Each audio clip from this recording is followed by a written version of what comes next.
ఇప్పుడు విద్యుత్ ఛార్జీలని మీరు అడ్డగోలుగా పెంచేసి జనం మీద భారం వేసి మా ఇష్టం అని అంటే ఎవడ ఇక్కడ చూడడానికి సిద్ధంగా లేరనేది ప్రజలందరిలో చర్చ మొదలైంది.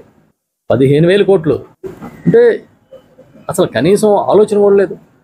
పేదలు ఎలా కడతారనేది లేదు. ప్రతి ఒక్కడు ఈ రాష్ట్రంలో ఉన్న ప్రతి ఒక్క వినియోగదారు, ప్రతి ఒక్క కుటుంబం కూడా విద్యుత్ ఛార్జీల భారాన్ని మోయాల్సిన పరిస్థితి వచ్చింది. ఇది కరెక్ట్ కాదు, మీ నిర్ణయాన్ని వెనక్కి తీసుకోండి అని చెప్పి డిమాండ్ చేస్తూ ఉన్నాం. ఎవరు? ఈ ప్రభుత్వమే కదా.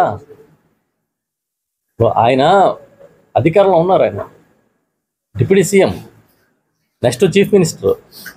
తినలేని బియ్యాన్ని సప్లై చేస్తుంది ప్రభుత్వం అంటే ఎవరు చెప్తున్నాడు? ప్రభుత్వం ఎవరిది? కూటమి ప్రభుత్వం ఇది. ఆ ప్రభుత్వంలో అందరూ భాగస్వాములు వాళ్ళే. Telugu Desam party, Janasena party, BJP party, 3 పార్టీలు భాగస్వాములుగా ఉన్న ప్రభుత్వం అది. తినగలిగిన బియ్యాన్ని సప్లై చేయండి, మేము కూడా అదే కోరుకుంటున్నాం. తినలేని బియ్యాన్ని సప్లై చేస్తుందని చెప్తే అలాగే దానికోసం సిస్టమ్ పెట్టుకుని తినగలిగే బియ్యం, ప్రజలు ఆమోదించే బియ్యాన్ని సప్లై చేయమని చెప్పి మేము కూడా కోరుకుంటున్నాం. దీంట్లో తప్పే ఉంది? ప్రభుత్వం అంటే ఏదో కాదు, ఆయన భాగస్వామ్యం ఉన్నదే ప్రభుత్వం.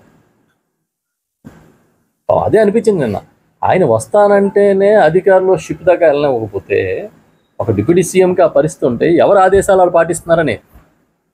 సో మాకైతే అర్థమవుతుంది ఈ రాష్ట్రంలో ఇంకా మొన్న 6 నెలలు అయింది కాబట్టి ఇంకా వ్యవస్థలు పూర్తిగా వాళ్ళ కంట్రోల్లోకి రాలేదని వాళ్ళు అనుకుంటా ఉన్నారు. అలా కాకుండా సమన్వయ లోపం ఉందనేది మాత్రం మాకు అర్థమవుతుంది. మరి ఆపడం తప్పే కదా. ఆయన 6 నెలల నుంచి వద్దాం అనుకుంటే ఇక్కడికి ఒక డిప్యూటీ సీఎం హోదాలో క్యాబినెట్లో చాలా నెక్స్ట్ చీఫ్ మినిస్టర్గా ఉన్న ఒక నాయకుడు, ప్రజాప్రతినిధి, ఆయన వస్తానంటే తప్పే కదా ఆపడం. టెర్రరిస్టులు వస్తే ఆపాల్సిన బాధ్యత ప్రభుత్వాన్ని, RDX లాంటి ప్రమాదమైన పేలుడు పదార్థాలు వస్తే ఆపాల్సిన బాధ్యత ప్రభుత్వాన్ని, అక్రమ రవాణా, అక్రమ ఎగుమతులు దిగుమతులు జరిగితే ఆపాల్సిన బాధ్యత ప్రభుత్వాన్ని. కట్టుదిట్టమైన చర్యలు తీసుకోండి.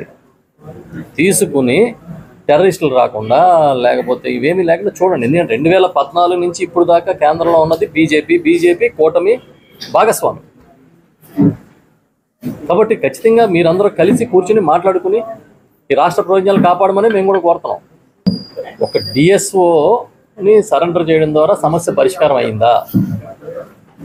ఏం స్వామి, పరిష్కారం డిఎస్ఓ సరెండర్తో పరిష్కారం అయిపోయేలా ఉంటే ఎన్నాళ్ళు ఆ డిఎస్ఓని ఎందుకు ఉంచారు? అడ్మినిస్ట్రేషన్లో సిస్టమ్స్ చాలా ఇంపార్టెంట్. మేము కూడా మంత్రులుగా పనిచేసాం. అడ్మినిస్ట్రేషన్లో విధానాలు ముఖ్యం. లారీ లోపలికి వచ్చినాయి, చెక్ పోస్ట్ దాటుకుని ఎలాంటి చెకింగ్ ఉండాలి, దానికి ఒక SOP ఉండాలి. సీజ్ చేసిన బియ్యాన్ని రిలీజ్ చేస్తున్నాం, మళ్ళీ రిలీజ్ చేసిన దాన్ని ఏం చేస్తారు? ఇప్పుడు అంతెందుకు, ఒక్కొక్క దగ్గర ఒక్కొక్క ఉంటుంది. మీరు చాలాసార్లు మీరందరూ కవర్ చేస్తూ ఉంటారు. పట్టుకున్న మద్యం ఏం చేస్తారు? SPలు వెళ్ళి రోడ్డు రోలర్లతో పగలగొడతారు. పట్టుకున్న గంజాయిని ఏం చేస్తారు? కాల్చేస్తారు. అలాగే ఈ పట్టుకున్న బియ్యాన్ని ఏం చేయాలి? ఎగుమతులు అవ్వకుండా ఆపి రాష్ట్రంలో వినియోగం ఎలా చేయాలో చూడాలి. అలా కాకుండా మళ్ళీ వాళ్ళు పట్టుకెళ్ళడానికి అవకాశం ఇచ్చారంటే తప్పు ఎక్కడుంది? చెప్పండి, మీరే చెప్పండి. 61A కట్టి రిటర్న్ చేస్తే ఎగుమతి చేయొచ్చా? అలా కాదు. ఎందుకు PDS రైస్ పట్టుకుంటున్నారు? రూల్ ప్రకారం PDS రైస్ పేదలకు పంచిన బియ్యాన్ని ఎవడో కొనడం కానీ అమ్మడం కానీ చేయకూడదు, దాన్ని ఎగుమతులు చేయకూడదు అనేది రూల్. మరి అదే కదా ఇందా నుంచి మనం చెప్తున్నది. కాబట్టి 61Aలో దొరికింది, మీరు ఇది తప్పు అని తెలిసినప్పుడు ఆ బియ్యం రిలీజ్ చేసినప్పుడు మళ్ళీ దీన్ని ఎగుమతులు చేయకూడదు, చేస్తే మిమ్మల్ని ప్రాసిక్యూట్ చేస్తాం, ఇగో దీన్ని వినియోగానికి మాత్రమే వాడాలి, లేదంటే ఈ బియ్యం అంతా ప్రభుత్వందే కాబట్టి మేము వెనక్కి తీసేసుకుని ప్రభుత్వం ఏ రేట్ అయితే రూపాయి రేటుకి ప్రభుత్వం ఇస్తుందో ఆ రేటు మీకు ఇస్తాం, ఏదో చెప్పాలి కదా. ఏది లేకుండా మీరే వదిలేసి మీరే మళ్ళీ షిప్పుల్లో వేస్తే మళ్ళీ కలెక్టర్ గారు వెళ్ళి మళ్ళీ రైడ్ చేసే పరిస్థితి ఎందుకు వచ్చింది అన్న? కరెక్టా కాదా అని కాదు. ఇప్పుడు మనం పుట్టక ముందు నుంచి తరతరాలుగా కాకినాడ పెన్షనర్స్ ప్యారడైజ్ కాకినాడ ప్రశాంతమైన నగరం, ప్రణాళికతో ఉన్న నగరం.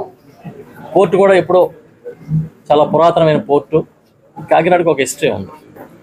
ఆందోళన వేరు, ఇప్పుడు ఆందోళన కలిగింది కాబట్టి దానికి అనుగుణంగా చర్యలు తీసుకోండి. కోస్ట్ గార్డ్ ఉంది, సరిపోదంటే ఇంకో గార్డుని పెట్టండి. రాష్ట్ర ప్రభుత్వ ఇన్వాల్వ్మెంట్తో ఇంకా రక్షణ దళాలను పెట్టండి, ఇంకా చెకింగ్స్ పెంచండి అని చేయాలి. అంతేగాని మనం ఆందోళన పడడానికి ఏం లేదు. ఎందుకంటే ఈ దేశంలో ఈ దేశ రక్షణ అనేది ప్రతి భారత పౌరుడిది బాధ్యత. మనం కూడా ఈ దేశం సుభిక్షంగా ఉండాలి, సుఖమయంగా ఉండాలి ప్రతి ఒక్కరు కోరుకుంటాం. ఖచ్చితంగా అంతే. మా కార్యాచరణ మళ్ళీ ప్రకటిస్తాం.